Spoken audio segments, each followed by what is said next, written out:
Jedi utilise la force pour la connaissance et la défense.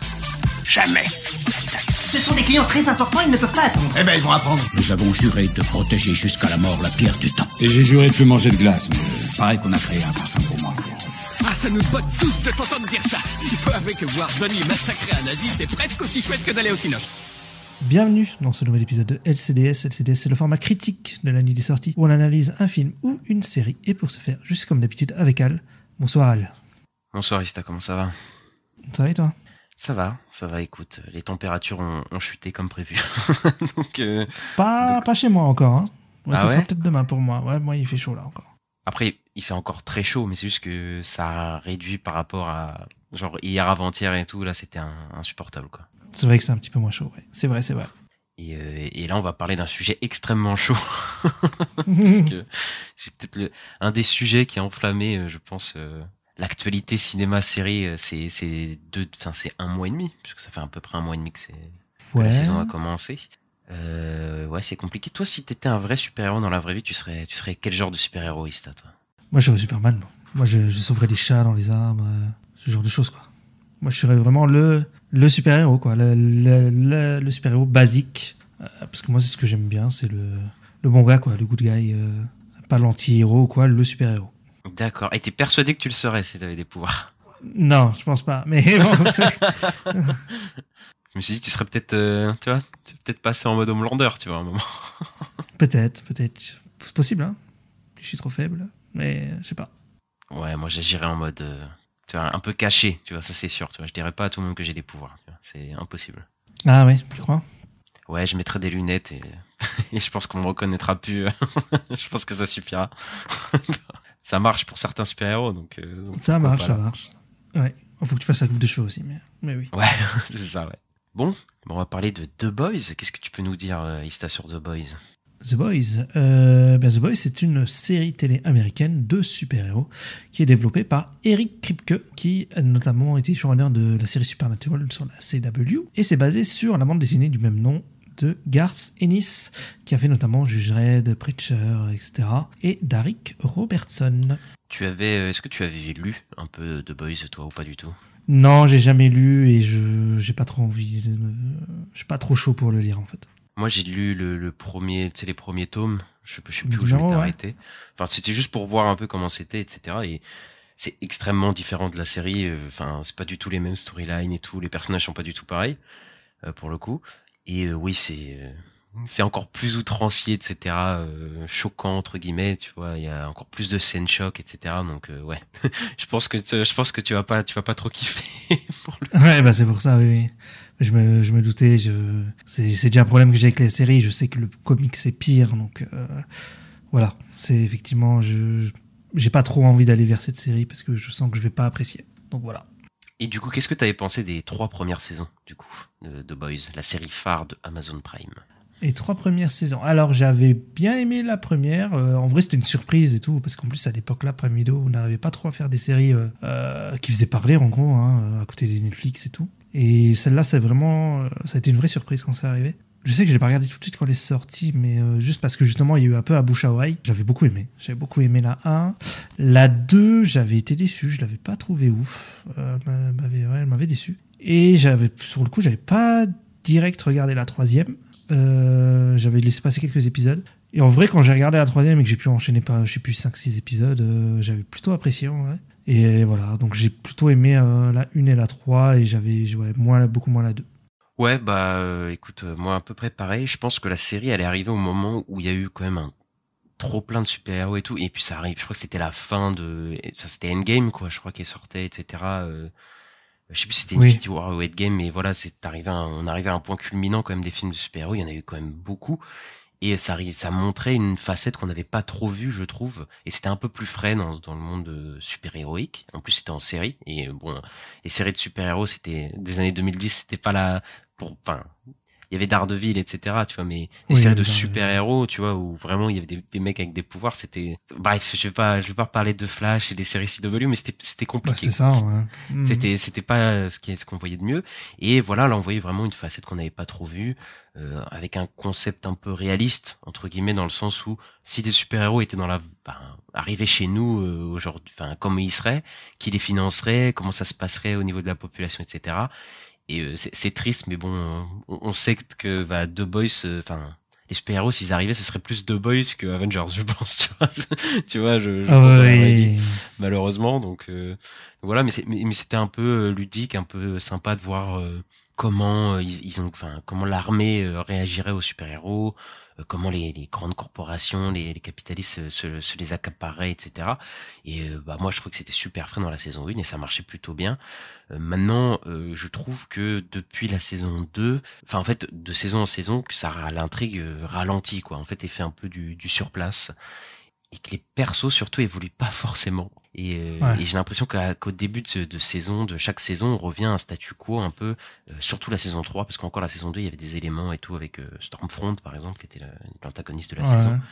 Il y avait des choses, mais arrivé à la saison 3 qui est peut-être la série que j'ai le plus aimé regarder, parce que je trouve que c'est vraiment celle qui est la mieux rythmée, en fait.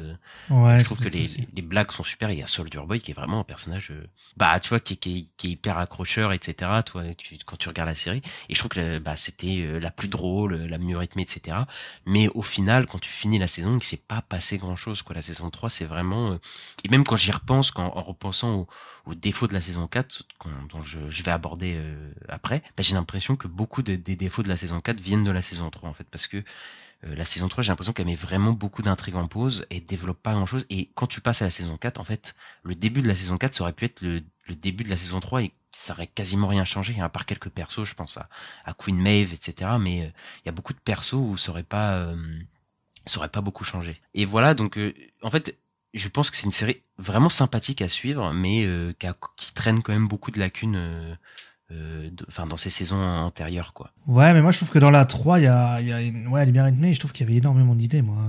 Soldier Boy, mais il y avait Black Noir avec les personnages en dessin animé. Ouais, il y a beaucoup d'idées visuelles, oui.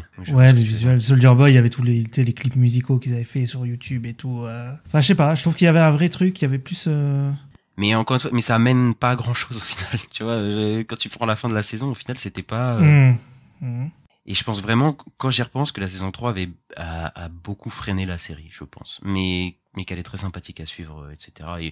Et après, je trouve que la série, globalement, elle arrive très bien à coller à l'actualité. La plupart du temps, il y a toujours un humour hyper référencé, actuel, et je trouve pas qu'il vieillit vite, tu vois. Je pense pas qu'il va vieillir vraiment l'humour de The Boys, tellement il colle à l'actualité de ce qui se passe, quoi. Et ouais, c'est assez drôle de voir aussi que bon, il y a des personnes qui se rendent compte de quoi The Boys parle depuis le début, à chaque fois, chaque nouvelle saison, c'est assez drôle, je trouve. Et il y avait Gen V aussi, dont on a parlé dans le podcast. Et qu'est-ce que t'avais pensé, toi, de Gen V? Moi, j'avais eu du mal, j'avoue. J'avais dit les trucs un peu teenager et tout. De toute façon, j'avais un peu de mal. J'étais déjà très réticent à la base. Et en fait, c'est la même chose. Et moi, j'avais pas tant apprécié, même s'il y avait des personnages qui étaient plutôt sympathiques à suivre et tout. Et qu'il y avait des bonnes idées. Mais moi, j'avais eu un peu de mal avec la série. Mais toi, t'avais plutôt apprécié. Moi, j'ai plutôt apprécié. Voilà, je trouve que c'était pas au niveau de The Boys, quand même, mais je trouve qu'ils avaient bien réussi à transposer The Boys dans un univers qui était pas très exploré. Dans The Boys, c'était l'adolescence, etc. Et je trouve qu'ils utilisaient bien les pouvoir des personnages pour parler beaucoup des problèmes adolescents, donc comme les problèmes alimentaires, je sais plus comment on dit, on appelle ces problèmes-là, c'est les troubles alimentaires tout simplement. Je sais même pas pourquoi je me casse la tête à trouver des trucs comme ça. Tout simplement. Mais oui, tout simplement, ou des trucs, ou même le mal-être, voilà, etc. Et après, je sais que c'était très teen, voilà, donc je peux comprendre que beaucoup de gens n'aient pas aimé, mais moi je trouvais que Gen V c'était plutôt sympathique à suivre. Et ce que j'ai bien aimé d'ailleurs dans cette saison 4, c'est que y a pas besoin d'avoir vu Gen V pour le coup pour comprendre cette saison. Ouais, même s'il y a des éléments, mais il y a genre le virus, etc. Mais je trouve pas que, tu vois, genre quelqu'un qui a pas vu Gen V, il peut très bien comprendre ce qui s'est passé dans Gen V, etc. Les personnages, ils sont pas trop imposés, tu vois, de Gen V dans cette saison, quoi. Ouais, je suis d'accord, mais j'ai vu quelqu'un qui avait pas compris les pouvoirs de Kate qui sont utilisés à la toute fin de la saison 4, par exemple, tu vois. Ouais, mais enfin, je veux dire, c'est les 5, déjà, franchement, c'est la dernière minute du Ouais, oui, c'est du la show. dernière minute. Et franchement, ça va. Tu peux comprendre que, même si tu vois, tu ne sais pas qui est Kate, la façon dont elle parle à la personne et tout, tu te doutes bien qu'il y a un truc, qu'elle lui a contrôlé l'esprit, tu vois. Moi, je trouve que bon, c'était assez compréhensible. Et de toute façon, c'est pas si grave, tu vois. C'est vraiment la toute fin de la série. Tu comprends qu'ils se font embarquer, quoi. Oui, oui. Voilà, on prévient quand même, ça va être full spoiler, ce podcast, cette critique. Et on passe à la critique de la saison 5, Ista. Yes. Mais avant, la bande-annonce. Ta bande, c'est quoi votre nom de code déjà? Les boys. Oh, ça c'est vraiment un nom de merde.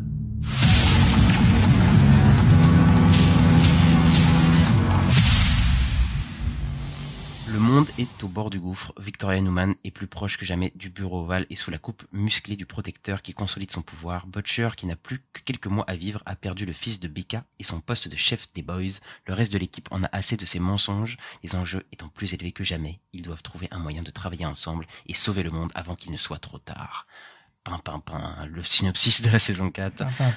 Donc The Boys avec Karl Urban, Jack Quaid, Anthony Starr, Erin Moriarty, Jesse T.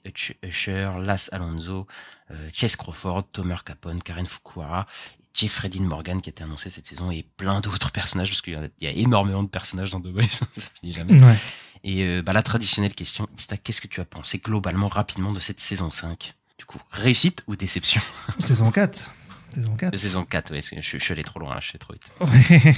Bah moi je sens la saison de transition qui amène vers un gros truc derrière. Mais moi j'ai pas trop apprécié cette saison, j'avoue que j'ai eu du mal.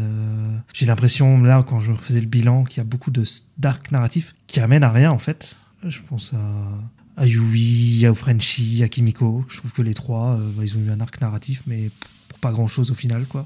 Anthony Starr, super, toujours aussi bon, franchement le perso de la série quoi, avec Homelander, ça y a pas photo, c'est vraiment les meilleurs moments, c'est toujours avec lui en fait. Hein. Moi j'ai plutôt bien aimé Karl Urban, Butcher, tout ça, et ouais non mais je sais pas, ouais ça sent vraiment la saison de transition et j'ai l'impression que tout ça pour ça quoi, ça me paraît long pour ce que ça raconte en fait. Ouais, bah je te rejoins sur le côté saison de transition, je pense. Mais encore une fois, j'expliciterai ça, mais je pense que beaucoup des problèmes de cette saison viennent de la saison 3. J'ai l'impression qu'énormément de storylines qui auraient dû explorer dans la saison 3 sont explorées maintenant et ça fait un petit peu retour en arrière pour beaucoup. Mais en fait, j'ai l'impression que c'est une saison nécessaire en fait. Pour beaucoup de personnages, que ce soit Butcher, pour son fils Ryan, je pense aussi à Newman et à d'autres persos qui, j'ai l'impression dans la saison 3, en fait, ils ont été un peu mis de côté ou leur arc a été mis en suspens. Et là, je trouve qu'il y a un gros problème de rythme aussi cette saison. C'est qu'on enchaîne des épisodes qui sont parfois bons et puis l'épisode d'après est pas bon. Et je pense qu'il y a un des pires épisodes, peut-être le pire épisode de The Boys dans cette saison. Qui est pour moi l'épisode 6 et on reviendra parce qu'il y a quand même des gros problèmes je trouve dans cet épisode-là et ouais je pense que c'est la saison la plus faible de Boys mais je trouve que les gens ont été quand même assez sévères sur cette saison-là parce qu'il y a quand même des défauts de cette saison qui sont des défauts et dont on va parler mais qui étaient déjà présents dans les saisons d'avant et je trouve que en fait, moi j'ai non mais je veux dire qu'elle prend un peu pour les autres aussi cette saison-là, tu vois. Ah oui c'est ça, mais j'ai l'impression en fait que la série commence à tourner en rond en fait et qu'il faut finir là quoi. Faut vraiment finir à la prochaine parce que là ça devient ça tourne en rond. Puis j'ai été déçu aussi de l'histoire. Je trouve que l'écriture elle est pas ouf non plus. Ouais, ça dépend. En fait, ça dépend. En fait, moi aussi, c'est que en fait, on passe de personnages inintéressants à des personnages qui sont hyper intéressants. Il y a tellement de personnages dans The Boys que bah voilà, il y a forcément un déséquilibre. Et ouais, bah de toute façon, on va en parler. Mais voilà, c'est une série, voilà, The Boys qui est pas très subtile, qui est hyper grasse, qui est hyper violente, qui est assez outrancière. Et ça, c'est quelque chose qui te plaît pas trop, même, enfin, qui te plaisait pas déjà dans les saisons d'avant, il me semble. Oui, moi je trouve que oui, c'est une série qui fait de la provoque pour de la provoque et moi ça me fait pas spécialement rire, donc moi je suis pas forcément le public parce que en fait je trouve que ça sert pas à l'histoire, tu vois. Je veux dire par exemple dans la saison là, il y a le truc de la comment on veut dire le Human Centipede dans la baignoire, on va dire. Bah, c'est vraiment juste pour faire le même pour Twitter, tu vois, et puis ça va pas plus loin quoi. Enfin moi je trouve que c'est ça quoi. Ça me raconte rien derrière. Je vois ce que tu veux dire, mais moi ça m'a pas gêné parce que j'ai l'impression que c'est là depuis le début. Je sais qu'il y a des gens qui disent que non et tout, mais moi je me souviens des trucs Où je sais pas, il y a un mec qui était en microscopique et qui allait dans le pénis d'un autre pour le faire exploser, tu vois. Mais en fait, j'ai l'impression que c'est que depuis la saison 3 que c'est comme ça. Ouais. Je sais pas si c'est moi, mais je me souviens pas de la saison 1 d'un truc vraiment qui est là pour buzzer sur les réseaux sociaux et tout, tu vois. Après, enfin pour moi les saisons 1 et 2 ça fait un peu loin. Donc Ouais, tu vois, ça fait je me longtemps, souviens ouais. pas forcément de ces trucs-là, mais j'ai l'impression que c'est là depuis enfin tu sais qu'il y a un côté outrancier depuis le début, mais peut-être qu'il y a un côté surenchère à chaque saison aussi. Peut-être que chaque Ouais. saison, ils essayent de faire un truc encore plus choquant, encore plus, tu vois, à chaque fois. Donc il y a peut-être ce côté-là, quoi. Mais après, moi, je trouve que effectivement, en fait, des fois, c'est trop. Et il y a un moment où c'est trop parce que je trouve que c'est pas juste gratuit, mais c'est problématique, là, tu vois. Et là, c'est Ouais. vraiment une des premières fois où je trouve que c'est problématique parce que des fois, c'était en mode, bon, bah, vas-y, ils font ça pour être choquant, mais voilà, tu vois, tu passes la scène, tu t'en fous. Mais là, il y a vraiment un problème. Mais ouais, je trouve quand même que ça fait partie un peu du charme de The Boys, quand même. C'est ce côté hyper gras, hyper outrancier et tout. À ce truc-là. Ce qui est assez paradoxal, parce que je trouve que les scènes de combat de The Boys sont pas hyper bien faites ou quoi. Mais en même temps, c'est une série qui n'a pas énormément de combats, en vrai. En général, c'est pas une série qui se fight de fou. Ouais, tu regardes pas The Boys pour les combats, clairement, et c'est lui, clairement, l'ADN, c'est plus lui, le choc, les pouvoirs hyper violents avec du gore et Homelander, quoi, qui est super, quoi. Ouais, qui se retrouve toujours avec du sang sur la gueule Ouais, à chaque fois. Et ouais, et d'ailleurs les effets spéciaux sont souvent un peu moches. Enfin, ils sont pas. Moi, le sang, super des bien fois, faits. je trouve, il fait un peu numérique, des fois, je trouve. Ah, pas que le sang, il y a un moment, à la fin, il y a Butcher qui a des tentacules, etc. Et Oui, tout, c'est mais moche. c'est pas très beau, mais en fait, je trouve que le ton de la série, il est tellement un peu décalé et tout que en fait, tu sais, ça me dérange ça pas passe. tellement, tu vois. Ouais, ça passe un peu, tu vois. Mais je pense que pour la saison d'après, ils vont devoir mettre les bouchées doubles parce que la saison d'après, je pense que ça va péter. Donc, je pense qu'ils vont pas pouvoir rester sur un truc, enfin des combats pas très ouf et tout. Quand, bah, je pense qu'il y aura des combats un peu de partout, quoi. Ouais. Ça va être compliqué, quoi. Et, Ouais, effectivement. Ouais. et un élément qui me fait rendre la saison un peu sympathique, bien qu'il y ait beaucoup de critiques, c'est que moi je rigole énormément quand même devant The Boys. Je me marre vraiment à chaque épisode. Ah ouais? Ouais, Ok. je trouve qu'en fait, il y a souvent un second degré qui est complètement improbable et c'est mêlé à des scènes de tension et tout. Et je trouve que le tout fonctionne étrangement bien dans The Boys, tu vois. Et je prends en exemple, il y a ce moment où Homelander, il demande à The Deep de sucer Eitren, de faire une fellation à Eitren, tu vois. Et c'est complètement absurde, ça me fait rire sur le moment, mais en même temps, l'acting d'Anthony Starr, le coup de pression qu'il met, il est terrifiant, tu vois, en même temps. Et donc, ils arrivent à jouer quand même avec le côté, c'est tendu, mais à la fois, c'est un peu drôle, et je trouve que, franchement, l'alchimie marche bien, et ça, c'est depuis le début de la saison, enfin, de la série, hein, que ce ton-là marche bien, et je trouve que le ton est plutôt approprié, en général. Enfin, fonctionne bien, en tout cas, ces alternances de second degré de tension. Je trouve que c'est plutôt pas mal, moi. D'accord, ok. Mais moi, bizarrement, ça me fait pas rire, en fait. Enfin, Ouais. moi, ça me met mal à l'aise, en fait. Enfin, ça me met plus mal à l'aise qu'autre chose, tu vois. Après peut-être qu'aussi le malaise me fait rire aussi. Ouais, peut-être, il y a ça naturellement, aussi, Peut-être ouais. c'est un peu ça. Ouais, moi, ça me met plutôt mal à l'aise que rire, tu vois. Enfin, moi, j'ai pas tellement rigolé cette saison. À part peut-être les chèvres volantes, quoi. Mais il te ça, fait c'est pas peut-être- mourir de rire, Anthony Starr. Franchement, moi, il me fait mourir de rire. Il me fait flipper, il me fait pas rire. Tu sais, mais- Il me fait flipper des fois, mais des fois, il est drôle, genre. Enfin, il y a plein de mèmes avec sa tête et tout, genre. Je sais pas, moi, je le trouve pathétique et en même temps terrifiant, et c'est ça qui marche bien, quoi. Oui, c'est vrai, il y a un peu ce truc-là, clairement. Par contre, The Deep, j'en peux plus. Hein. Tu parles de The Deep, moi, je n'en peux plus. Ce personnage-là. Bah, il a un peu pris le rôle du comic relief depuis. Ah, mais ils savent depuis pas quoi en quelques faire. Hein. saisons. Depuis 3 saisons, je crois qu'ils savent pas quoi en faire. Ouais, bah c'est vraiment juste le comic relief de la série, quoi. Même si à la fin, il nous montre quand même que le mec, enfin tu vois, là où certains persos ont une rédemption, lui il n'en aura sûrement, enfin c'est mort, tu vois. Genre là, à la fin vers la fin de la saison, on te montre que lui il est pourri, il va être destiné à mourir, 100% sûr, quoi. C'est de larbin, mais effectivement, je peux comprendre que ce soit un peu redondant. Moi, il me fait beaucoup rire, je le reconnais. Surtout que l'acteur, la Chase Crawford, je trouve qu'il la rend aussi, donc ça me fait rire, mais je peux comprendre que au bout d'un moment, t'en peux plus du perso, quoi. Ah, moi, j'en peux plus. Ouais, en plus, ils refont le coup du poulpe qu'on avait déjà eu dans la saison d'avant. Donc bon, moi ça m'a un peu gonflé, tu vois, et je me suis dit ouais, ça fait redite. Et puis je trouve aussi que ce qu'ils ont fait de cette histoire-là, c'est aussi un peu problématique. Donc ouais, je sais pas. Moi cette saison-là, j'ai beaucoup de problèmes avec. Mais The Deep, j'en peux plus. Après, ils ont quand même réussi à avoir Tilda Swinton pour jouer un poulpe, quand même. Ouais, mais ça me suffit pas. Ça te fait, je peux comprendre. Mais j'imagine bien le coup de téléphone, quand même. Tilda Swinton, il doit être fou, quand même, de lui dire, tu veux jouer un poulpe, quand même, dans The Boys, et elle a dit oui. Donc props à elle. Mais ouais, on a des intrigues qui sont quand même moins intéressantes que d'autres. Bon, on a 2 axes principaux, je trouve, dans la série. Donc on a cette critique, voilà, de The Boys du monde capitaliste, pardon. Il y a des gros parallèles avec Disney. Enfin, là, par contre, ils sont trop forts, The Boys, pour je trouve, trouver des shows ou des trucs. Là, ils montent la frise chronologique du MCU. Enfin, mais c'est trop drôle, quoi. C'est hilarant, quoi, sur le truc. Et même le mec, il dit, si c'est cher, c'est forcément bien.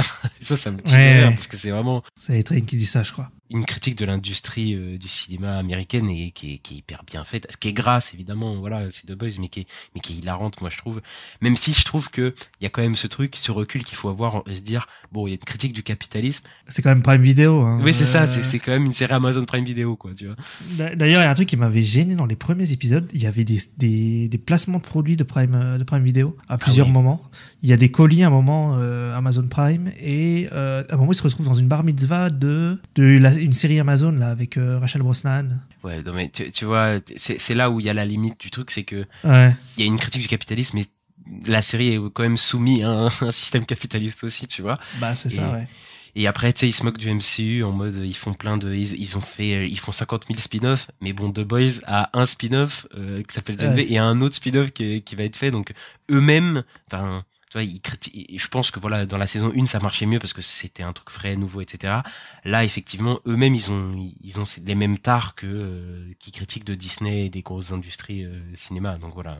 Donc il y a quand même un recul à avoir vis-à-vis de ça. C'est ce qui est un peu reproché à Deadpool en mode il se fout de la gueule des films de super-héros, mais au final, il fait un film de super-héros basique, quoi. Oui, bah c'est un peu ça, quoi. C'est un peu il y a un petit côté hypocrite. Bon, ça va parce que je trouve que c'est quand même bien fait dans la série, mais il faut quand même avoir ce recul là, je trouve. Mais je trouve qu'ils ont des super idées à chaque fois sur plein de trucs. Il y a un Muppet Show qui tape sur les antifas, tu vois, genre à chaque début d'épisode en général, il y a un truc comme ça. Et je pense aussi, putain, ça c'est le meilleur début d'épisode, c'est A-Train qui est dans un film. Et c'est un film qui a un genre de white savior, genre un genre de coach blanc qui dit je vais te sortir du ghetto et tout, qui est joué par Will Ferrell en plus, et c'est hyper drôle, tu vois, quand ils sont dans cette satire là. Et la série est allée vraiment dans l'art en termes politiques. Elle a quand même cette saison, ça dénonce les complots d'extrême droite. Sur le trafic d'enfants, sur les extrêmes républicains, les complotistes, les racistes, les homophobes, etc. Alors qui profitent de la faiblesse économique et psychologique des gens. Et on est clairement sur une caricature des partisans de Trump. Enfin voilà, là on est quand même clairement dedans, quoi. Ouais, mais je sais pas, je suis un peu déçu de l'intrigue politique de la série parce qu'on nous a vendu cette saison-là comme étant très centré autour de ça, et j'ai pas l'impression que c'était tellement centré autour de ça, j'ai plus l'impression que c'était centré autour du virus de Gen V, quoi. Ouais, c'est les deux intrigues en fait qu'il y a en parallèle, mais je trouve que l'intrigue politique est quand même mieux réussie que l'intrigue du virus, tu vois, en somme. Je trouve qu'il y a des belles idées quand même dans le truc politique. Mais moi, je trouve que le truc politique, je trouve au début, oui, parce que t'as les meetings, t'as les militants et tout, mais j'ai l'impression que ça disparaît en fait. Bah non, jusqu'à la fin, même Victoria Newman, il y a le président, etc. Tu vois, ça continue. Tu la vois beaucoup moins dans les derniers épisodes, moi. Ouais, tu trouves?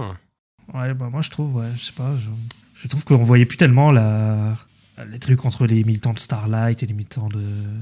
Oui, bah ça s'arrête à la moitié de la saison, puisque Starlight pète un câble, entre guillemets, et voilà, et c'est un peu fini ce côté-là, mais on en reviendra quand on parlera de Starlight. Ouais. Mais je trouve que par exemple le personnage de Firecracker, il est vraiment, voilà, c'est vraiment à fond dans cette intrigue politique-là, tu vois. Même le personnage de Sister Sage, Newman, qui a, je trouve, une place assez, beaucoup plus forte que la saison dernière, j'ai l'impression. Peut-être après c'est dans ma tête, mais j'ai vraiment cette impression. Oui, je crois qu'on en voit un peu plus, ouais.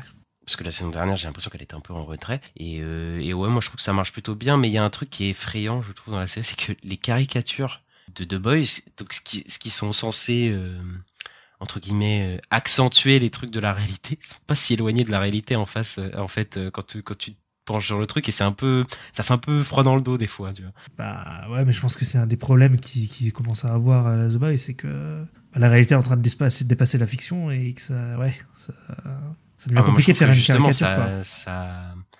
entre guillemets, ça met en lumière le propos en fait de The Boys encore plus, tu vois. C'est que même la caricature qu'on sent dans The Boys, elle est au niveau de la réalité, ce que moi je trouve que ça marche en fait dans ce que ça dénonce politiquement, tu vois, dans le film. Enfin, je trouve que ça, du coup, ça se rapproche encore plus du réel, bizarrement, quoi. Et c'est, du coup, ça m'effraie encore plus, tu vois, ce que je veux dire. Ouais, d'accord, ok. Ouais, je vois ce que tu veux dire, ouais. Je suis pas sûr d'être d'accord, mais je vois ce que tu veux dire, ouais. Mais là, un truc du virus, par contre, ouais, je trouve que ça, en fait, j'ai l'impression ils ont mis l'idée est bonne, mais qu'elle arrive trop tôt, en fait. Ça aurait dû être dans la saison 5, en fait, le virus, parce que c'est un truc où c'est comme une bombe, en fait, qu'ils ont entre les mains, et en fait, ils peuvent pas l'utiliser maintenant, parce qu'en fait, sinon, c'est la fin de la série. Du coup, ils sont obligés de le faire traîner, l'annuler, le faire revenir et tout, et en fait, c'est un truc qui servira vraiment dans la saison 5, mais c'est une patate chaude, quoi, qui sont refilés, quoi. Ouais, non, mais oui, clairement, sur ça, c'est vrai que le virus, ça prend du temps pour pas grand-chose, et bon, ça donne l'épisode marrant, je disais, avec les moutons volants, mais sinon, bon, c'est vrai que ça traîne. Moi, je trouve que l'histoire de Newman et du virus et tout, ça traîne de ouf. Hein. Ah oui, complètement. Le truc des moutons et tout, je trouve c'est marrant, mais au final, c'est une parenthèse aussi, tu vois, dans la série. Ouais, ça fait un peu HS aussi, quoi. Ça fait un peu. C'est ça. C'est ça le problème, quoi. Mais bon, parlons du gros de la série, c'est quand même ces personnages, parce qu'il y a énormément de personnages, et c'est une série qui se concentre quand même sur les traumas, et des personnages sur le passé des gens, pour le meilleur et pour le pire. Et c'est une saison un peu plus introspective des personnages, ils sont tous en crise existentielle, des personnages. On sent vraiment le truc arriver de la fin de saison, donc chaque personnage a un arc de crise existentielle, a un parcours émotionnel et tout, et c'est ce qui donne à la série en tout cas un ton un peu plus lent. Tu vois, pour le coup, que la saison 3 qui était, à mon avis, la plus explosive, la plus rythmée, la plus fun, etc. Là, on est quand même sur un truc qui ralentit beaucoup plus, tu vois. Il y a moins d'action, voilà, c'est moins fun. Et chacun a son arc, du coup. Mais c'est un peu ça le problème, c'est que chacun a sa petite storyline. Ils sont pas tous au même level. Je pense que ça, on va s'accorder. Et moi, je trouve, perso, que du côté des super, c'est plutôt bien. Du côté des boys, c'est beaucoup moins bien pour le coup, tu vois. Bah oui, effectivement. Genre Yui, on en a parlé juste avant, mais ouais, c'est compliqué, hein, Yui. Enfin, moi, ça fait plusieurs saisons même que c'est compliqué. Mais là, c'est encore plus compliqué. Yui, c'était bien au début parce que c'était le personnage qui te faisait rentrer dans l'univers. On était avec lui, on le suivait, quoi. Et voilà, donc on pouvait s'identifier à lui. Mais c'est vrai que là, ça devient compliqué. L'histoire avec son père, je trouve qu'elle mène à rien, quoi. Je trouve que ça dure 5 épisodes sur 8. Pour pas grand chose au final, quoi. Enfin, il n'y a pas de répercussions derrière ou quoi, ça ramène rien derrière. La mère, on la voit plus. Donc, je sais pas, je suis un peu en mode tout ça pour ça. Enfin, pourquoi, quoi. Enfin... Je suis à moitié d'accord sur ça. Enfin, je suis grandement d'accord pour dire que c'est une storyline qui servait à rien, mais enfin qui servait quasiment à rien, mais elle sert pour un truc. C'est pour le personnage de Yui qui, pour moi, à la fin, il arrive vraiment à prendre une décision, ce qu'il était incapable un peu avant, et en fait ça fait quand même avancer le personnage de Yui. Je trouve que la storyline est nulle. Je sais qu'elle sert à rien, qu'elle est trop longue, etc. Mais je trouve qu'au moins à la fin, ça montre qu'il est capable de prendre des décisions, même si elles sont difficiles, et je pense que, évidemment, par la suite, ça aura son importance, le fait qu'il prenne des décisions graves qui auront des conséquences. Mais je suis d'accord avec toi, enfin, t'as sa mère qui vient de nulle part, qui a jamais été vraiment aimée avant. La storyline, elle dure 5 épisodes, c'est hyper long, ça t'en peut plus, quoi. Et bon, Simon Pegg, je trouve qu'il joue super bien, il est très touchant, tu vois, à la fin, je trouve que ça va, mais putain, tu te dis, 5 épisodes sur ça, quand même, sur ce personnage-là, c'est compliqué, quoi. Moi, je pensais que le père, je sais pas, il allait fuguer, ça allait devenir peut-être un méchant, je sais pas, mais peut-être un truc, quoi, mais non, ça se finit dans l'hôpital, quoi. Au final, on reste au même endroit pendant plusieurs épisodes, quoi. Et même sa mère, je me suis dit, putain, elle a un truc peut-être avec Voight, en fait, ou quelque chose comme ça. Et bah non. Bah non, pas du tout. En fait, ça sert à rien, quoi. Sa mère, elle est déjà partie, et en vrai, on s'en fout, quoi. Et puis une fois que c'est fini, lui, il y a 3 épisodes où il se fait violer. Ah, c'est ça que j'allais dire. C'est même pas le pire truc, en fait, avec Yui, c'est cet épisode 6, quoi. C'est qu'il se fait agresser sexuellement, il se fait violer et tout, et c'est traité, mais genre, on s'en fout, tu vois. Ouais, tu vois. Et même quand tu les écoutais, les créateurs et tout, et les acteurs en interview, ils en parlent en mode ah, c'est marrant et tout, tu vois, ouais, alors que c'est problématique, quoi. Bah, c'est problématique, surtout que c'est une série qui a quand même montré que les violences sexuelles, etc., c'était quand même quelque chose de pas à prendre à la légère, quand même. Starlight, bah, c'était quand même un des trucs qui la définissait dans la saison 1, c'est qu'elle a été agressée sexuellement, ils en faisaient vraiment un truc sérieux, tu vois. C'était pas, hop, par-dessus la jambe. Et là, il y a ce truc qui sort de nulle part. J'ai l'impression que on est allé dans un espace-temps différent, tu vois, genre, c'est un truc de fou. Et tu te dis, mais, enfin, franchement, c'était un des pires épisodes de cette série, l'épisode 6, dans la cave de... Moi, je pense qu'elle devait se faire marrer, vu qu'il y avait Alfred et tout. Bah ça aurait pu être drôle, mais il y a ce truc là au milieu quoi. Ouais, et puis en plus il se passe un truc super important dans le salon là, avec Neumann et Homelander. Ouais. Et t'as plus envie de voir ça avec Sage et tout, enfin Sage. Oui, que faire des blagues sur Yui qui se fait agresser quoi sexuellement. C'est Ouais, voilà. peut-être pas le meilleur truc. Et là pour le coup là ça devient pas dangereux, mais ça devient problématique parce que encore les scènes choc où il y a un mec voilà qui fait le l'human centipède ou des trucs comme ça, tu te dis bon bah c'est pour choquer, mais voilà c'est pas problématique, il fait son truc dans son coin, tu vois. Là c'est vraiment problématique, surtout que c'est un personnage quand même important quoi. Oui, c'est pas un truc à côté quoi. Moi c'est complètement bizarre quoi cette décision. Ouais, et puis après il se fait violer par une personne qui, bon il le sait pas, mais c'est une changeuse de forme quoi. Et donc c'est pareil quoi, en fait il se fait aussi agresser sexuellement au final. Oui, au final c'est vraiment la saison quoi. Tu dis mais enfin j'espère qu'ils vont écouter quand même les critiques des gens sur ces trucs là. Bah ouais, parce que j'ai pas aimé moi comment elle réagit Starlight dans le dernier épisode quand ils se retrouvent quoi, la vraie Starlight. Et en mode elle l'engueule quoi, tu sais. Je suis un peu partagé parce que en fait je trouve que sa réaction elle peut être normale dans le sens où bah, il a quand même pris 2 semaines pour se rendre compte que sa meuf c'était pas sa meuf, et je peux comprendre que ça t'énerve. Mais en fait, si le traitement à côté de Yui, il était pas aussi problématique, je pense que ça passerait, tu vois, cette réaction-là. C'est juste que... Ouais, mais pour moi, c'est une victime dans l'histoire, quoi. Mais oui, c'est ça que je veux dire, mais en fait, comme ça, il a pas été traité comme ça du tout, ça fait passer un peu le personnage de Stella pour un peu une connasse, tu vois, dans cet épisode-là, alors que objectivement, je comprends un peu sa réaction dans le sens où je pense qu'elle en a pris beaucoup cette saison, elle s'est fait enfermer pendant 2 semaines, etc. Tu vois, je peux comprendre qu'elle pète un peu un câble, mais je pense que oui, du coup, le traitement de la série, ça joue pas en sa faveur du tout à ce niveau-là. Ouais, non, mais c'est problématique, oui. Et parlons de Starlight du coup, parce que il y a un truc qui a été très critiqué. Par contre, là, je vais quand même défendre la série, c'est que on voyait pas assez la relation Starlight-Yui. Mais moi, je suis très content parce que c'est bon, on s'en est tapé pendant 3 saisons, quoi, quand même, putain, de deux, quoi, qui sont ensemble ou pas, tu vois, genre, moi, je trouve que ça va, quoi. Enfin, elle est présente, mais elle est pas omniprésente, c'est pas un enjeu, etc., de se dire, est-ce qu'ils vont finir leur jeu ensemble, et pour moi, c'est très bien comme ça, quoi. Ouais, non, moi, ça m'a pas choqué. Moi, je trouve que c'était très bien, ça, j'ai trouvé que c'était plutôt bien dosé, moi, sur le coup, on les voit ensemble. Ouais, je suis d'accord, ouais. Voilà.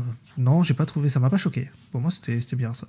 Ensuite, bah, le personnage de Stella, Erin Moriarty, a été beaucoup critiqué par beaucoup de gens parce que déjà elle a changé beaucoup physiquement. Voilà, tout le monde a montré du doigt sa chirurgie esthétique, mais je pense qu'il faudrait quand même se calmer, quoi, 5 minutes sur l'actrice, quoi, parce qu'elle s'est fait quand même bully et tout, et tu es en mode bah c'est bon, quoi, genre ils veulent pas passer à autre chose, ça fait des mois et des mois que je vois des vidéos sur elle ou des trucs comme ça, et arrêtez de la harceler quand même, tu vois. Puis après elle fait ce qu'elle veut de son corps, hein, aussi. Déjà, oui. Et puis bon, moi je suis en mode ok, voilà. Enfin, la crème aussi, il s'est rasé de ouf, il a tout maigri et tout, il ressemble plus du tout à ce qu'il était dans la saison 3, et bon, on s'en fout, ça reste les mêmes personnages, quoi. Oui, voilà, et surtout, ok, je peux comprendre le premier épisode, tu te dis ah putain elle a changé, mais au bout d'un moment, ça va quoi. Tu vois, genre oui, au bout de 8 épisodes, c'est bon. Ouais, oui, tu vois, au bout de 8 épisodes, on voit un autre. C'est bon, laissez-la arrêter de la bully quoi. Enfin bref. Non, en vrai, Annie, le personnage d'Annie, c'est peut-être l'un des arcs les plus intéressants, je trouve, de la saison pas. Avec, ouais, je suis d'accord. Comment elle s'appelle, t'as dit tout à l'heure son nom, Firecracker. Ah, Firecracker, oui.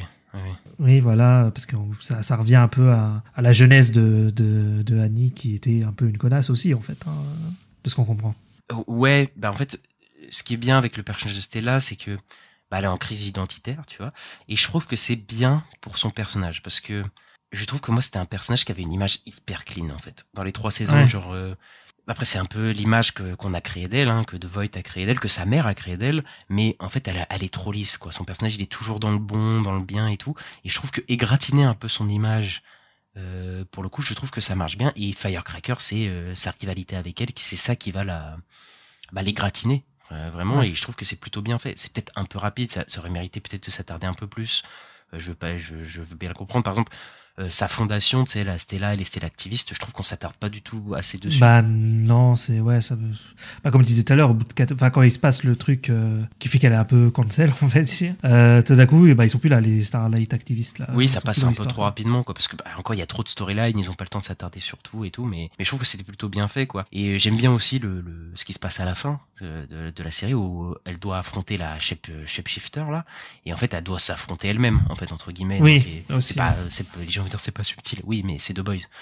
Je dirais, mais ça marche plutôt bien dans ce que ça veut raconter, quoi. Et je trouve que c'était plutôt bien fait et ça marche bien. Et ouais, le personnage de Annie, voilà, on ressort grandi, je trouve. Et enfin, le perso a quelque chose à montrer, à avancer. Et je trouve qu'elle faisait du surplace. Et encore une fois, c'est pour ça que je dis que cette saison est nécessaire. Elle fait pas tout bien, mais au moins il y a des personnages qui avancent. Pas tous qui avancent, mais au moins ce personnage-là avance. Et avant de parler de nos deux compères les plus ennuyeux des Boys, peut-être on parle de Mother Milk quand même. Ouais, chaque ok. saison. Mais lui, j'ai aussi une impression bizarre que ça a commencé l'arc avec sa femme et sa fille, et que d'un coup plus rien, quoi, sur les derniers épisodes. Moi, je pense qu'il a pas trop d'arc cette saison. Je pense que son arc c'était la saison dernière, qui était très appuyé parce que avec ce qui s'était passé avec le petit soldat. Et ici, cette saison, il est un peu plus en retrait, je pense. Après, il a ce rôle de leader, hein, voilà, maintenant qu'il l'a pris. Et je trouve que en fait, Mother Milk, chaque saison, c'est un peu un des plus touchants, je trouve. Tu vois, il a du mal à être père, il a du mal à gérer sa vie de famille, mais en même temps, il veut bien faire tout le temps. C'est un peu le père un peu des Boys et tout. Et ouais, il est un peu en retrait, mais je trouve qu'à chaque interaction et tout, il est plutôt, l'acteur est plutôt bon et je trouve bien à sa place, en fait, Mother Milk. Ouais, je suis d'accord. Dégager un truc, je trouve qu'il a un côté un peu sympa, touchant et tout. Ouais, je suis d'accord avec toi. Je suis complètement d'accord, mais oui, il y a pas grand chose à dire sur ce personnage au niveau de son histoire dans cette saison, en tout cas. Enfin, c'est un des rares qui a pas vraiment une storyline à lui et franchement, il en avait pas besoin vu la saison dernière, je trouve. Mais parlons de nos deux compères préférés. Frenchie et Kimiko, deux personnages qu'on aime bien, hein, tous, hein, de base, je pense. Bien sûr. On aime beaucoup. Mais cette saison, c'est pas leur saison, ouais, je crois. Aïe, c'est compliqué, hein. Kimiko, il y a une histoire avec une mafia japonaise, je sais pas quoi. Enfin, une mafia, une organisation secrète. Oui, de son passé, ouais. Et puis, ouais, j'ai pas tout compris, je t'avoue, je trouvais ça très bizarre. Au final, j'ai l'impression qu'on a même pas vraiment les raisons, les enjeux de ce truc-là. J'ai l'impression que ça c'est fait pour combler, quoi. C'est très bizarre. Bah c'est ça, c'est que j'ai rarement vu ça, mais les deux personnages ont une storyline qui est abandonnée. Mais littéralement abandonnée au milieu, quoi. Kimiko, en fait, je pourrais dire abandonnée, mais il faudrait déjà qu'elle ait démarré, parce qu'en fait, on te dit qu'il y a quelqu'un de son passé, de son trauma et tout, mais en fait, ça dure 2-3 épisodes et c'est fini, quoi. Genre son perso, après c'est vraiment pour combler et puis c'est fini. Et Frenchie, c'est le plus dramatique parce que moi j'ai un peu défendu Frenchie au début, je le reconnais, parce que c'est un personnage que j'aime beaucoup, qui est je trouve très touchant et tout, et qui avait une évolution qui me semblait un peu plus organique. Et je me dis, j'ai laissé un peu sa chance au truc en me disant où est-ce qu'ils vont aller avec parce que il entretient une relation avec une personne dont il a tué les parents, donc c'est pas fou, tu vois. Mais voilà, et je me suis dit peut-être qu'ils vont vers un autre truc et tout. Et en fait, fin de la storyline, ça se finit. Mais ils s'engueulent et l'autre il se barre et puis voilà. Ils se rend à la police et puis il revient l'épisode d'après, il fait je me suis rendu et puis c'est fini. Et tu fais quoi? Oui, c'est vrai qu'il y a rien derrière, quoi. Mais j'ai l'impression que en fait ces storylines c'était juste pour mettre Kimiko et Frenchie ensemble, en fait. Mais oui, mais attends, mais c'est ça qui m'énerve, c'est ça que je comprends pas, c'est que t'as fait 3 saisons que Frenchie il essaye de se mettre avec Kimiko, d'accord? 3 saisons que Kimiko elle est en mode je t'aime mais plus comme un frère, tu vois, je t'aime bien mais pas comme ça et tout, pour qu'au final on te dise à la fin de la saison qu'ils sont ensemble. Mais vous foutez de ma gueule.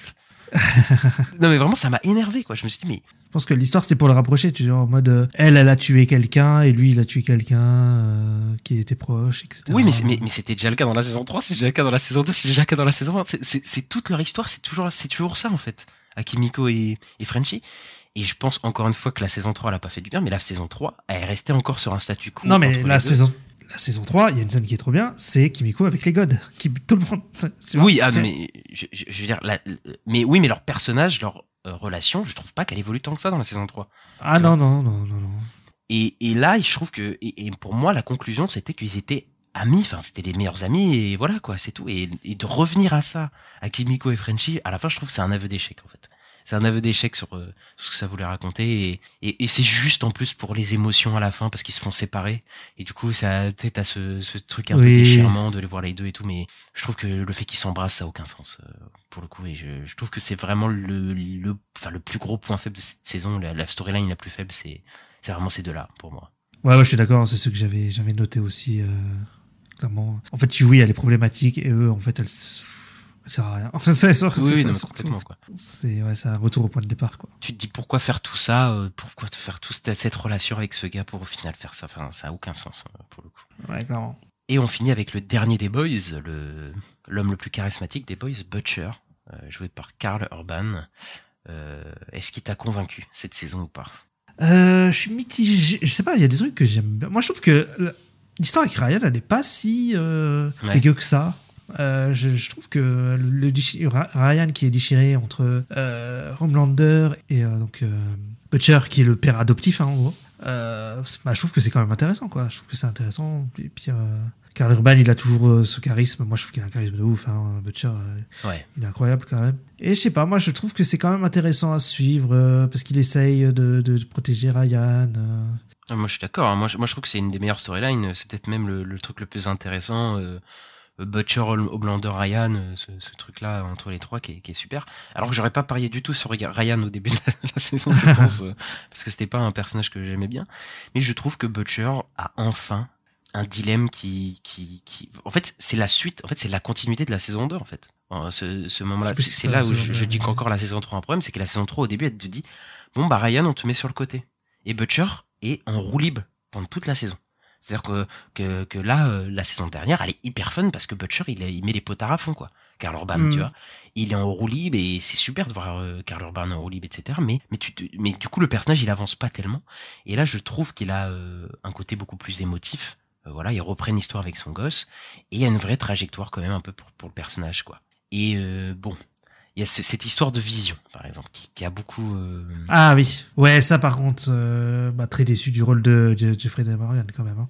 Bah ouais, teaser ça pour qu'il fasse ça, c'est un peu compliqué. Surtout que c'était un fan favorite un peu depuis longtemps, parce qu'en fait il avait travaillé, enfin il jouait dans la série Supernatural, il faisait le père des frères Winchester et donc Eric Kripke est le créateur de Supernatural, donc on se disait un jour il va revenir dans la série et tout, il va peut-être faire un super héros et tout, mais au final bon c'est une illusion dans la tête de Butcher et tout, donc bon, très très déçu quoi au final. Alors moi, mon problème, c'est pas que ce soit une illusion, même si c'est un truc qui a été fait plein de fois, tu vois, le côté, il a des visions, il a son examen. C'est Fight Club, c'est... Ouais.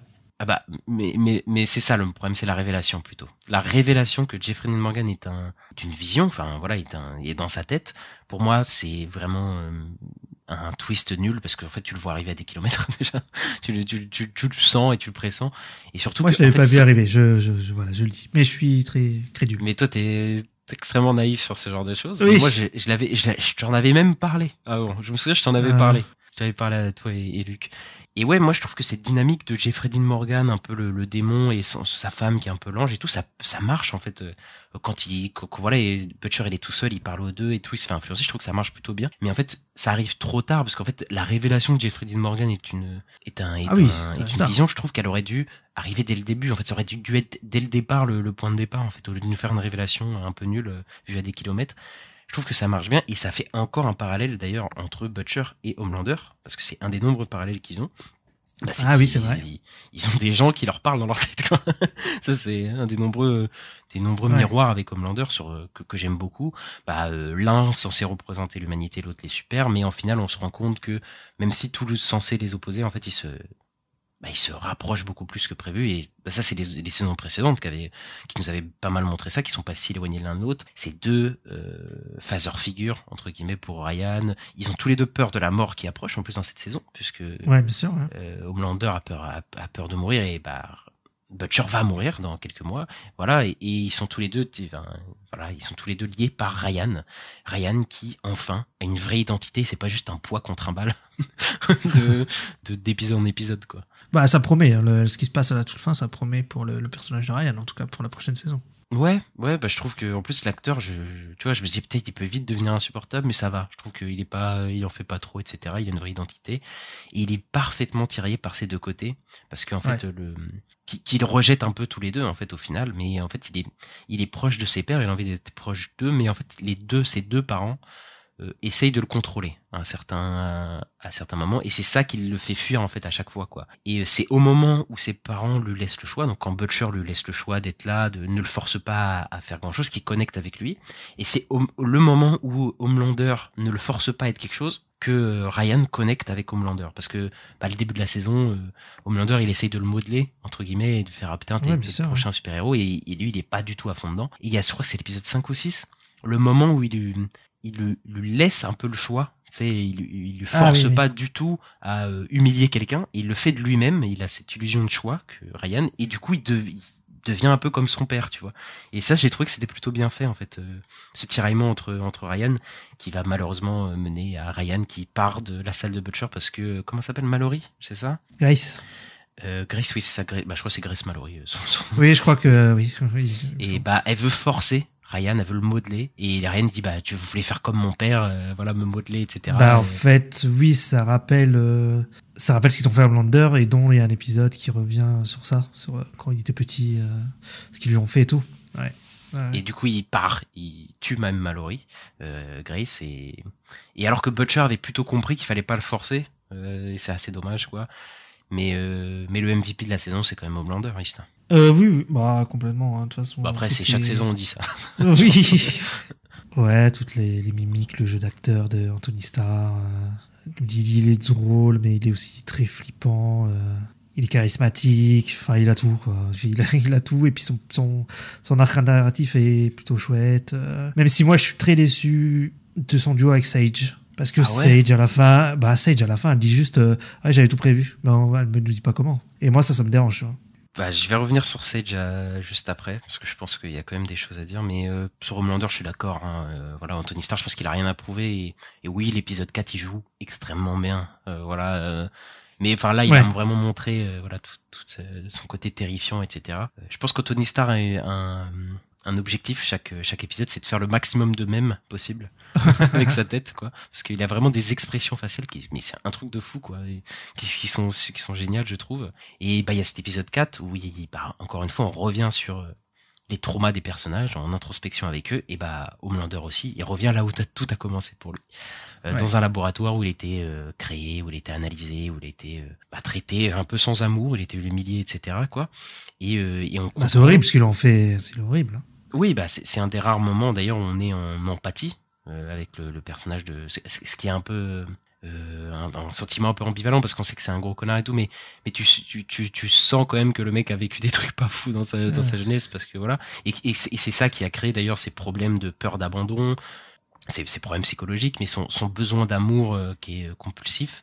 Et donc c'est comme ça un peu qu'ils ont réussi à le contrôler, et c'est pour ça que Homelander part pas forcément en couille, et c'est comme ça que Stein Edgar, il arrive à le contrôler, etc. Voilà, je trouve que c'était plutôt bien montré, et il y a une empathie pour lui, quoi, qui se forme à un moment qu'on s'y attendait pas, quoi. Et il y a cette peur de mourir aussi pour Homelander, qui a un joli bocal de poils. En fait, il y a surtout moi j'avais l'impression qu'il y avait un truc sur la crise de la cinquantaine, je dirais. Oui. C'est un peu la peur de mourir, hein, en général, hein, c'est que la fin approche, quoi. Et surtout que son fils est là, et le fils, c'est un peu le reflet de ta propre mort, en général. On te dit, c'est que il va te survivre à toi, et voilà, quoi, c'est un peu ça. Et donc, du coup, il y a même la mort qui rôde un peu dans cette saison. Butcher qui est bientôt mort. Oui. Marvin Milk qui fait que des crises de panique, le père de Yui qui est sur le truc de la mort. Il y a qui fait même un genre d'AVC, en fait, Mother Milk. Oui, c'est une crise de panique, je sais pas ce que c'est. Enfin, voilà, en tout cas, il fait une crise cardiaque ou quelque chose. Il y a un peu la mort qui rôde dans la série, quoi. Même si, d'ailleurs, on peut revenir sur ça, c'est que je pense qu'il y a un manque de fatalité. Enfin, il y a de la fatalité du dernier épisode de la série, et je trouve qu'il est bienvenu. Mais pour les Boys, par exemple, il y a personne qui est mort, et je trouve que c'est un peu une occasion manquée. Tu vois, sur le coup, sur les Boys. Ouais, c'est vrai que les Boys, même les super, t'as l'impression qu'ils sont intouchables, quoi. Alors que, il y a eu des moments où je me disais pourquoi ils ont pas buté ce perso alors qu'ils auraient pu. J'ai l'impression des fois il y a des moments où, en fait, ils disent, ils essayent de trouver une astuce scénaristique pour dire non, on va pas le buter maintenant, etc. Alors qu'ils auraient pu, quoi. Enfin, je sais pas, moi, il y a des moments où ça je suis d'accord. Mais après, c'est plus flagrant sur les Boys, parce que les super, c'est des super. Donc, oui. Je me dis encore, c'est des super-héros, c'est plus dur. Mais tu vois, genre, Marvin Milk, tu vois, je sentais potentiellement qu'il pouvait mourir cette saison, ou quelqu'un comme ça, tu vois. Je pense que ça aurait été pas trop mal de rajouter de la fatalité. Mais on reviendra, parce qu'il y a quand même des personnages qui sont morts et qui sont très bienvenus de mourir, et je pense que ça peut amener des trucs pas mal dans la saison d'après. Mais pour revenir à Homelander, je trouve que son rôle de père, je trouve que c'est super, en fait, de voir Anthony Starr, de voir Homelander essayer de modeler son fils, essayer d'être un père et tout, parce qu'il a envie vraiment de bien faire, mais en même temps il est trop égocentré quand même pour laisser la place à son fils et tout, même s'il y arrive un peu petit à petit à certains moments, même s'il revient dans ses travers à la fin, enfin voilà, mais je trouve que ça marche plutôt bien, quoi. Et d'ailleurs son trauma l'aide à être un meilleur parent aussi, parce que on va dire qu'il transmet le goût de l'humiliation à son fils par la compassion et par un sentiment de liberté, comme j'ai dit, qu'il donne à son fils. Mais ça, il le comprend grâce à l'épisode 4, où en fait lui-même revit le trauma d'avoir été modelé, en fait d'avoir été contrôlé. Et c'est pour ça que dans l'épisode d'après, il ne veut pas contrôler son fils et il le laisse un peu en fait faire sa vie, en fait. Parce qu'il se dit lui-même qu'en fait moi-même j'ai été contrôlé, donc j'ai pas envie que mon fils le soit, tu vois. Et donc c'est super bien. Enfin ça, je trouve que c'est super bien écrit sur le personnage d'Homelander. Je trouve qu'il se rate pas du tout, quoi. En termes d'écriture, c'est vraiment bien fait, quoi. Ouais, je suis d'accord avec toi là-dessus. Et donc pour revenir sur la dynamique entre Homelander et Sister Sage, moi je trouve que Sister Sage c'est un super ajout, moi, de cette saison. Je sais qu'il y a des problèmes avec son personnage choquant, mais je trouve que l'idée juste de voir Homelander devoir collaborer avec un peu tout ce qui l'oppose, donc une femme noire. Non mais moi c'est pas ça. Moi j'aime beaucoup le perso. J'étais chaud de ouf au début, mais je trouve que la finalité c'est vraiment en mode ouais, c'est la plus intelligente, elle sait ce qu'elle voulait faire depuis le début, mais on sait pas comment, quoi. Et en mode c'est un peu magique, quoi.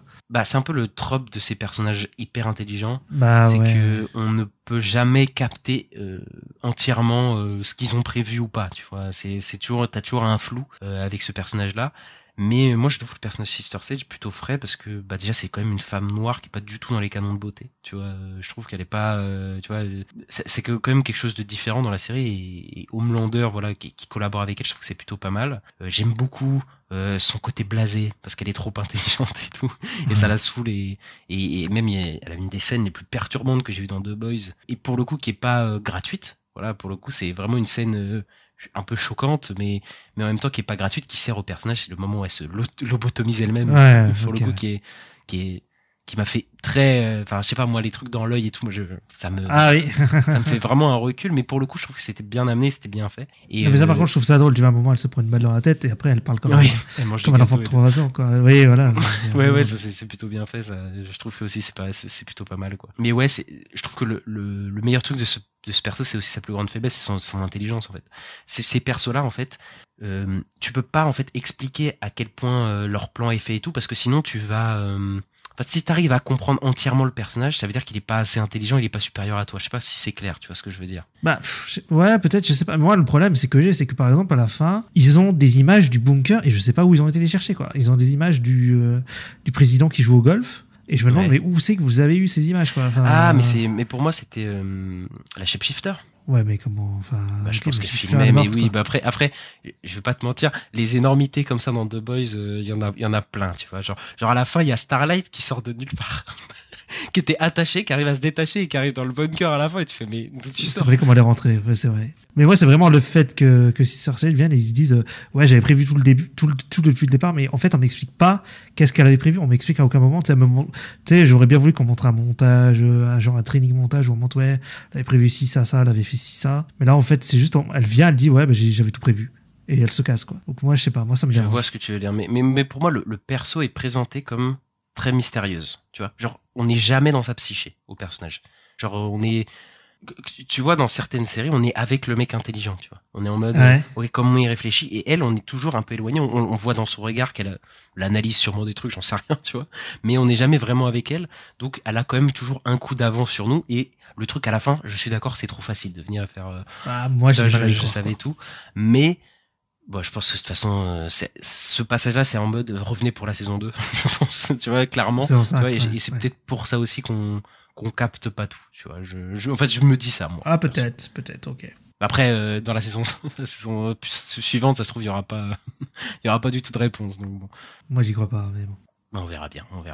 Et toi, t'aimes bien Firecracker aussi? Oui, bah, surtout parce qu'elle ramène quelque chose vers Starlight, sur son, bah, comme je disais, sur son adolescence, tout ça.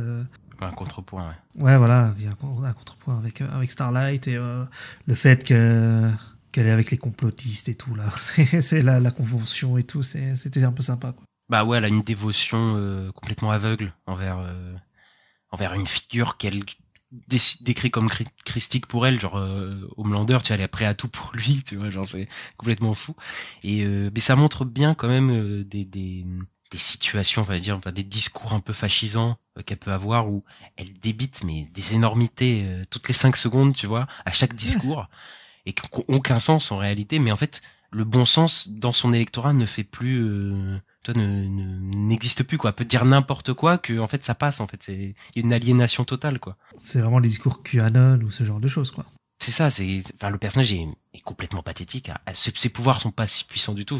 Fait de la lumière, mais bon, on s'en fout, tu vois. Mais voilà, et en plus, ça explore quelque chose que j'aime plutôt bien, c'est un peu ça explore les femmes du côté de l'extrême droite, tu vois, parce que c'est quand même un mouvement qui sert pas forcément les intérêts des femmes, tu vois, mais de voir, mais on retrouve quand même des femmes qui sont dans ces mouvements-là, et je trouve que ça explore un peu cette partie politique qui n'était pas forcément explorée dans The Boys avant, tu vois. Ouais.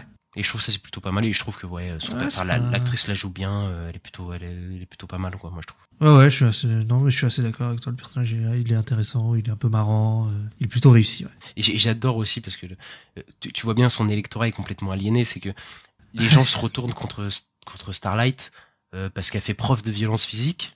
Voilà, ce qui est pas quelque chose à faire, mais toute la violence que Firecracker peut déverser sur les gens n'ont pas d'impact du tout, tu vois, sur son électorat, sur les gens, tu vois, elle peut balancer ce qu'elle a balancé sur Starlight quand même, qui est horrible, tu vois, parler de son avortement, ce genre de choses, mais bon, les gens s'en foutent tellement qu'ils sont aliénés, quoi. C'est quand même. Et puis ils sont aussi ultra catholiques.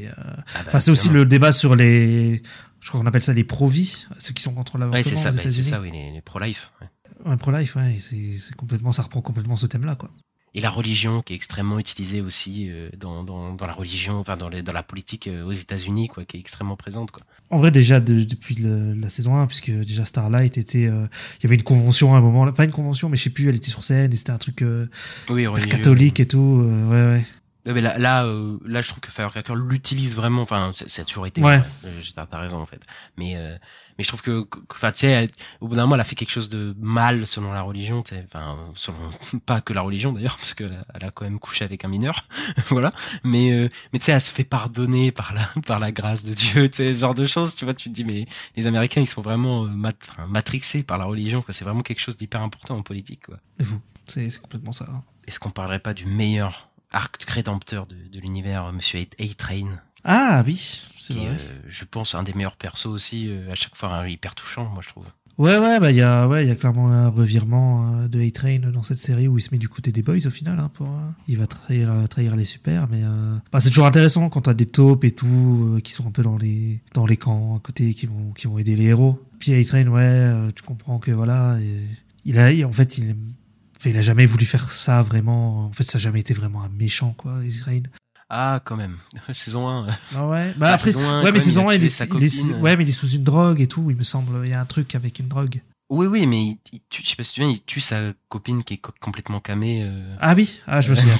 C'est tout. Bah, il tue aussi la copine de Yui. Ouais, mais la copine de Yui, je sais que c'était par rapport à ce qu'il a pris une drogue. Oui, mais je veux dire, ça l'innocente pas vraiment, tu vois. Parce que là où le personnage, par exemple, de Maeve, je trouve que c'était quelqu'un qui faisait pas des trucs mauvais, tu vois. Juste qu'elle était résignée. Oui, Maeve, elle est pas mauvaise. Ouais.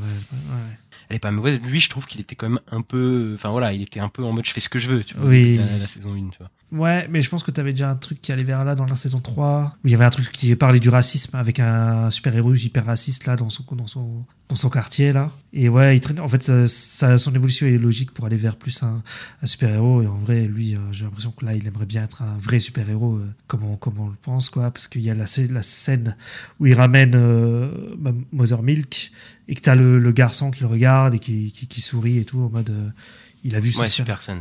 Et en mode, il est content d'apporter le sourire, enfin d'avoir, parce que je pense que c'est peut-être une des premières fois où il fait quelque chose de bien. Oui, aussi, ouais. En tant que super-héros aussi, tu vois. Mais oui, moi je trouve que son chemin de rédemption depuis la saison 2, je pense, ça a dû commencer un peu. Ouais. En fait, il est super bien fait. Enfin, sur les 3 dernières saisons, je trouve qu'il y a vraiment une vraie progression jusqu'à cette saison-là où il se met vraiment en danger, jusqu'à que il se fasse découvrir. Et bon. Moi, j'ai pensé qu'il allait mourir cette saison. Bon, ils ont gardé la cartouche pour plus tard. Bon, il a fui, mais je pense qu'on le reverra, évidemment, dans la saison 5. Et je pense qu'il va aider les boys, etc. Même si je pense qu'il va sûrement mourir après. Mais effectivement, moi, je trouve que c'est un des meilleurs persos. Hein, et moi, j'aime beaucoup, en fait, les arcs de rédemption. En fait, ça, c'est quelque chose qui me parle beaucoup, moi, dans les films, etc. Donc là, ça marche plutôt bien. Et il a une relation plutôt bien avec, je pense, un personnage qui est pas assez cité, mais c'est Ashley. Je trouve Ashley, l'assistante, qui est à chaque fois, l'actrice est vraiment super, en fait. L'actrice, elle est un peu touchante, elle est un peu pathétique et tout, mais en même temps, elle a pas le choix, tu vois, elle est complètement bloquée dans Voight, quoi. Mais et elle se fait traiter comme de la merde par Homelander à chaque fois. C'est hilarant, tu vois. Mais en même temps, je trouve que l'actrice c'est super et elle a un peu cette relation de traître avec Train et tout. Et qui est à la fois touchant et drôle parce que là pour une des fois on la voit c'est qu'elle a posé une pêche dans les toilettes de Homelander, tu vois, mais en même temps à la fin tu t'inquiètes vraiment pour elle, quoi. Ouais, complètement, mais on est d'accord qu'à la toute fin elle a pris le GNV et on commence à se transformer, on l'a plus revu. C'est ça, ça c'est un cliffhanger. Il te met un cliffhanger sur son personnage qui a sa tête qui enfle, je sais pas trop ce que ça lui fait le composé V, le compound V, mais ouais, je pense qu'on la reverra et j'espère qu'elle va s'en sortir quand même, Ashley. Parce que ouais, ça serait bien, mais ouais, elle va peut-être aider les boys elle aussi. Hein. Peut-être que elle, A-Train et Maeve, peut-être qu'ils vont se mettre du côté de boys. Si Maeve revient. En tout cas, A-Train c'est quasiment sûr. Après, Ashley, je pense qu'elle va s'en sortir vu ce qu'on nous montre, parce que là, il y a une razzia dans les bureaux de Voight où tout le monde se fait fumer. Par contre, ça m'a fait rire j'ai tué Ashley. Mais c'est pas la bonne Ashley. Ça, c'est pas la bonne Ashley, oui. Alors l'autre, elle a rien demandé. mais Black Noir est très drôle là aussi. Hein, oui. Cette saison, il est très peu présent parce que c'est pas le même Black Noir, etc. Mais... C'est pas le même Black Noir. Déjà, il parle. Et pour moi, je trouvais qu'ils en ont fait un espèce de Deadpool, en fait, de Black Noir. Oui. Mais tu vois, je trouve que c'est parfait. Ils ont pas vraiment, le personnage a pas vraiment de storyline. Il est juste là, tu vois. Il est en mode, il est narcoleptique. Oui. Comme dans la vraie vie aussi. Oui, voilà. Il paraît que l'acteur est narcoleptique dans la vraie vie, ouais. Oui, ils l'ont incorporé dans la série. Je trouve que c'est drôle. Enfin, tous ces passages avec The Deep aussi sont très drôles, le duo, et je trouve que ça marche bien, quoi. Et on va finir avec le dernier personnage qui est décédé cette saison, c'est Victoria Neuman, qui est un personnage assez ambivalent, au fur et à mesure des saisons, et je trouve que elle a repris un peu une place de premier choix en fait dans cette saison, parce que je trouve qu'elle était un peu abandonnée dans la saison d'avant. Mais je crois pas. Moi, je me semble qu'il y avait des scènes avec elle dans la saison 3. Moi, je me souviens pas. Hein, moi, je me souviens que elle va dans une rue, elle bute un mec. C'est ce que je me souviens. Mais en fait, je me souviens que la saison 2, il y avait un truc hyper... ça le tribunal. Le tribunal où elle pète tous les... Ouais, mais tu sais, on nous révèle que c'est une super et tout, et on se dit que ça va être fou, tu vois, la saison 3, et j'ai l'impression que la saison 3 avait pas fait grand-chose avec elle. Enfin, en tout cas, j'ai pas... Ouais, c'était plus sur Soldier Boy, en vrai. C'est ça, tu vois. Et donc là, on reprend un vrai truc avec elle. Et je trouve que le perso est ambigu comme il faut, tu vois. Je trouve que, tu vois, il est pas tout blanc, il est pas tout noir. Je trouve qu'elle a une relation avec Yui qui marche plutôt bien aussi, tu vois. Oui. Non, moi j'aime plutôt bien le perso, et le fait de la voir mourir, c'est un des éléments qui fait que cette saison, il s'est pas rien passé, tu vois. Putain, enfin, il s'est passé quelque chose. La saison 5, quand je commencerai la saison 5, je me dirais pas, la saison 4, elle a servi à rien. Comme, là, le début de saison 4, je me suis dit, bon, la saison 3, elle est passée, mais bon, ça a pas changé grand chose, quoi. Mais pourquoi Butcher, il a tué, en fait? Je suis pas sûr d'avoir tout compris, en fait. Parce qu'en fait, il laisse sa part de Jeffrey Dean Morgan prendre le dessus. Ouais, ok, d'accord. Sur lui, et du coup, il accepte de redevenir le Butcher qui pète tout, parce que Ryan, à la fin, malheureusement, s'en va, quoi. Ouais. Et on découvre que Butcher a des pouvoirs, et il a des pouvoirs hyper forts, parce qu'il arrive quand même à tuer Victoria Neuman, qui était jusque-là presque insensible, quoi. Donc ça veut dire que il est quand même assez puissant, quoi, Butcher. Ouais, on l'avait déjà un peu compris au début de la saison. Là, à un moment, il tue un mec. Il y a un blackout et dans le caravane, c'est tout dégueulasse partout. Il y a plein de morceaux de corps et tout. Ouais, c'est ça, ouais. Donc on avait un peu compris qu'il était hyper puissant, et oui, là, ça se confirme à la fin. Après, son pouvoir. Je sais pas où ils ont été chercher ça. Ouais, je trouve pas ça fou, en vrai. Ouais, moi aussi, je me dis pourquoi ça va pas fou, quoi. Mais en tout cas, ça promet quand même des vraies confrontations, peut-être pour la saison d'après, quoi. Oui. Surtout sur Butcher et tout, donc ça peut être vraiment pas mal. Et voilà, moi j'ai plus grand chose à rajouter sur cette saison, parce qu'on a fait quand même un gros morceau quand même sur cette saison, parce qu'il y a énormément de personnages à parler, donc voilà. The Deep qui fait un féminicide, ça t'a pas dérangé, toi? Non, mais pour moi ça confirme que le personnage est complètement n'a pas d'arc de rédemption du tout, quoi. C'est fini, quoi, pour lui. D'accord, ok. Ouais, je sais pas. Et même la façon dont est fait le féminicide, tu vois, il est pas trop traité de façon drôle, tu vois, pour le coup, alors que c'est quand même un peu... c'est vrai. Ça va, tu vois, c'est quand même traité, même il regrette un peu, enfin, tu vois, ça m'a, tu vois, dans le traitement, c'est pas problématique, tu vois, je trouve, tu vois. Oui, c'est pas fait comme une blague, ça c'est vrai. Tu as quelque chose à rajouter sur cette saison, avant qu'on embraye peut-être sur nos attentes sur la saison 5? Non, on peut passer à nos attentes, ouais. Ouais, saison 5 promet quand même du lourd. Les boys sont prisonniers. Soldier Boy va revenir. Oui, c'est vrai. Il y a une scène Je pense que post-crédit, tout le monde ouais. est content là. Tout le monde est content pour ça. Et ouais, tu penses que la saison 5 va être explosive? Oui, bah, de toute façon, il faut. De toute façon, ce sera le grand final. Donc, je pense qu'il va falloir, de toute façon, faire tout péter. Et puis là, vu le final avec Homelander qui prend en gros la tête de la Maison-Blanche, hein, normalement, ça va être un monde assez horrible, quoi. Donc, ouais, je pense que ça va tout péter, mais les boys, ils vont... Il y a Butcher là qui va faire son plan, ou je sais pas ce qu'il va faire, mais oui, je vois bien un truc où ça pète de partout. Après, il faut voir avec Gen V saison 2 aussi. Qu'est-ce que ça va sûrement nous amener quelque chose aussi, je pense, C'est pour ça, la ouais. saison 5 de The Boys. Puisqu'on les voit à la fin, oui, qui sont là. Mais ouais, moi aussi, je pense qu'ils ont tout en main pour faire une bonne saison. Parce que genre là, tout est posé, je trouve, tu vois, genre, c'est bon. Tu vois, là, c'est une ligne droite pour 8 épisodes bah, juste de folie, de fin, tu vois. Je pense que là, ça peut être potentiellement la meilleure saison, tu vois. Ouais. Bon, après, voilà, j'ai peur qu'ils nous fassent un truc, mais là, pour moi, il y a juste à dérouler, tu vois. Il y a tellement de personnages que tu peux faire chaque épisode une masterclass, oui, j'ose dire le mot. Mais chaque épisode, tu peux faire un truc vraiment bien, quoi. Pour le coup, il y a Soldier Boy qui revient, enfin, ça peut être vraiment là, ils peuvent faire un The Boys Endgame. Oui, voilà. Enfin, voilà, quoi. Ils peuvent vraiment faire tout péter. Ouais, j'espère qu'ils vont pas nous refaire encore des histoires comme avec Kimiko et Frenchie. Ah non, non. Trucs qui n'ont rien à voir avec l'histoire principale. Pas de mission secondaire, s'il vous plaît, quoi. Voilà, d'histoires secondaires qui n'ont rien à voir, que pourraient être des hors-série, quoi. Enfin, c'est très bizarre. Non, j'espère qu'ils vont aller là direct à l'essentiel pour un grand final, quoi. Surtout que là, en plus, Homelander il contrôle la présidence, quoi. Donc en vrai, là, il est devenu le boss final, quoi. C'est bon, là. Ah, Tu c'est vois, ça, genre, il faut y aller. Tu vois, là, c'est bon. C'est fini les petites histoires. En plus, ils ont tellement de personnages. Là, faut aller tout droit. Faut pas aller avoir de trucs à côté. Là, faut y aller, quoi. Ouais, je pense qu'il y aura quand même des nouveaux persos, parce que chaque saison, généralement, dans les séries, t'as de nouveaux persos. T'as des nouveaux persos. Je suis même pas sûr que t'aies besoin de nouveaux persos. T'as moyen de persos. Bon, il y en aura sûrement, mais. L'acteur qui joue le frère de l'acteur de Soldier Boy, là, dans. Ah oui. Celui qui était dans Supernatural. Voilà, je pense que lui, il va arriver dans la prochaine saison. Lui. Ouais, bah ça va être bien. Mais comme tu l'as dit, Gen V peut-être aura quelques trucs vis-à-vis de la série de Boys. Après, j'espère, je veux dire, parce que moi, je trouve que c'est bien ce qu'ils ont fait que Gen V, on n'ait pas eu besoin de voir Gen V pour suivre The Boys, parce que pour moi, The Boys est la série principale et Gen V est le spin-off. C'est-à-dire que le spin-off, il a besoin de la série principale, mais la série principale n'a pas besoin du spin-off, tu vois. Ah, d'accord, ok. C'est pour ça que je te dis, quand je dis que pour comprendre Mandalorian, t'as peut-être besoin de voir la saga Star Wars, les épisodes 4, 5, 6, etc. Mais pour comprendre les épisodes 4, 5, 6, 1, 2, 3 et tout, t'as pas besoin de voir Mandalorian. Parce que Mandalorian, c'est le spin-off, tu vois ce que je veux dire? Oui, je pense avoir compris. Oui, non, mais oui, je vois ce que tu veux dire. Et bah voilà. Et bah j'espère qu'ils vont continuer cet esprit-là avec Gen V et que ce sera pas nécessaire non plus surtout pour les gens que ça intéresse pas. Après, en vrai, ça va, parce que ça aurait pu prendre cette dérive en vrai si The Boys continuait jusqu'à 10 saisons ou quoi, tu vois. Mais là, comme c'est la prochaine, c'est la dernière, je pense que ouais, à ce niveau-là, on n'a pas trop à s'en faire. Et voilà, bah c'est la fin de notre avis sur The Boys saison 4 qui sera assez gros. Voilà pour le coup. Et voilà, moi je trouve pas que c'est une saison si catastrophique que ça comparé aux autres. Mais après peut-être que aussi moi je suis peut-être pas aussi fan de The Boys que beaucoup de gens aussi, donc peut-être c'est pour ça que je suis un peu moins déçu. Pourtant t'en as dit plus du bien que moi, hein. Mais bon, oui. Oui, mais c'est ça que je dis, c'est que je l'ai défendu parce que je trouve pas qu'elle est si horrible par rapport aux autres, tu vois. Enfin bref. Mais voilà, on espère que voilà, ça vous aura plu.